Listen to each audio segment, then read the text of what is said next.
Kwa siku ya pili mtawalia, waumini wa dini ya Kiislamu wameendelea kusherehekea kutamatika kwa mwezi mtukufu wa Ramadhan.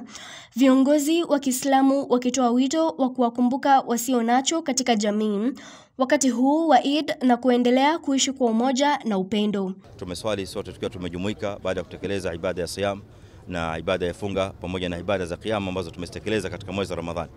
La msingi katika siku kama hii kwa hakika ni siku ya furaha kubwa na siku ya Waislamu wote kusherehekea na kushare pamoja furaha na kuweza kufurahika pamoja na jamii na familia kwa jumla. Akizungumza katika msikiti wa Masjid Umu Kuthlum eneo la Kizigo, Sheikh Islam Muhammad amewashauri Waislamu kukumbuka mafunzo ya dini ya Kiislamu wakati huu na kusherehekea wakiwa wenye nidhamu ya hali ya juu. Kuna mambo ambayo ya misingi muhimu lazima tuyazingatie kama Waislamu, ya kwamba furaha yetu lazima iwe katika mipaka ambayo imepangwa na sheria ya Kiislamu. Tusi exceed ile mipaka na kuivuka kuingia katika mambo mengine yasiyofaa, kufanya mambo ya maasi, kufanya mambo maovu ambayo hayafai kufanyika katika siku kama za leo.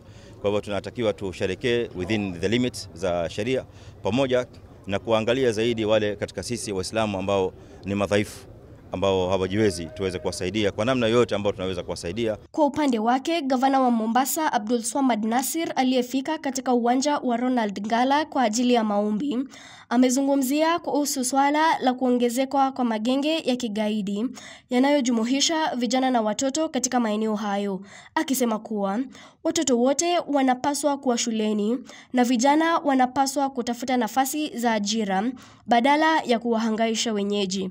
Ni usemi ambao uliungwa mkono na mwenyekiti wa Baraza la Kitaifa la Ushauri wa Waislamu nchini, Sheikh Juma Ngao. Hatuwezi kuanza kuzungumza lugha ya kwa ni ajira.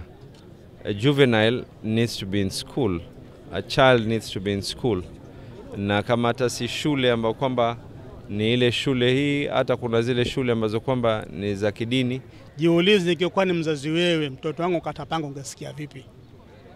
Kwa hivyo naiomba security ya Mombasa na Coast, vijana wadogo wale wote wenye kuua watu wasihurumiwe, wakamatwe, watu endani wafundishwe adabu. Viongozi wa Kiislamu waliokuwa katika sherehe hizi walimshukuru Rais William Ruto kwa kuhakikisha kuwa usalama uliimarishwa katika maeneo tofauti nchini wakati wa sherehe za Eid al-Fitr.